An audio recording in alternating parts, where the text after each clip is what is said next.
YCP అధ్యక్షుడు YS Jagan జైలుకు వెళ్లడం ఖాయమని బీజేపీ ఎమ్మెల్యే ఆదినారాయణ రెడ్డి సంచలన వ్యాఖ్యలు చేశారు.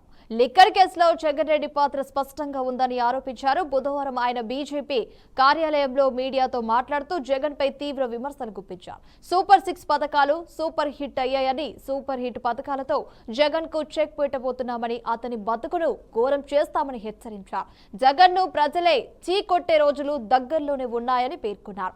భారతీయ రాజ్యాంగాన్ని జగన్ అమలు చేశారన్న ఆయన భారతిరెడ్డి 400 కోట్ల బంగారం కొనుగోలు చేసినట్లు ఆరోపించారు.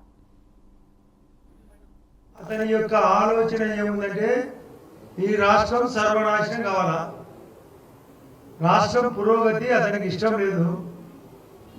జరిగిన వాస్తవాన్ని దాచిపెట్టి గతంలో ఆయన అధికారంలో ఉన్నప్పుడు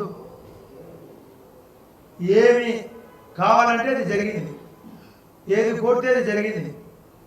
చివరికి చంద్రబాబు నాయుడు గారి యొక్క అరెస్టును కూడా పురమాయించి ఉద్దేశపూర్వకంగా అరెస్టుతో సహా ఇప్పుడు అతను అర్జీకి పెట్టా ఎక్కడ చెల్లడు.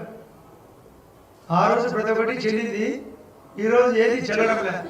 చివరికి చెల్లెళ్ళ యొక్క తోడ్పాటు కూడా అక్కడ కూడా చెల్లకుండా పోయినాడు.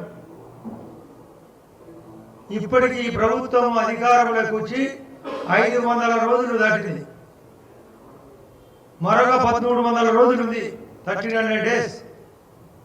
నేను రాబోయే 1000 రోజుల్లో ఏమి జరగబోయేది దృష్టిలో పెట్టుకొని అతనికి ఏమి తెలియదు, బడ్జెట్ అంటే తెలియదు, అతనికి డబ్బులు సంపాదించే రోగం.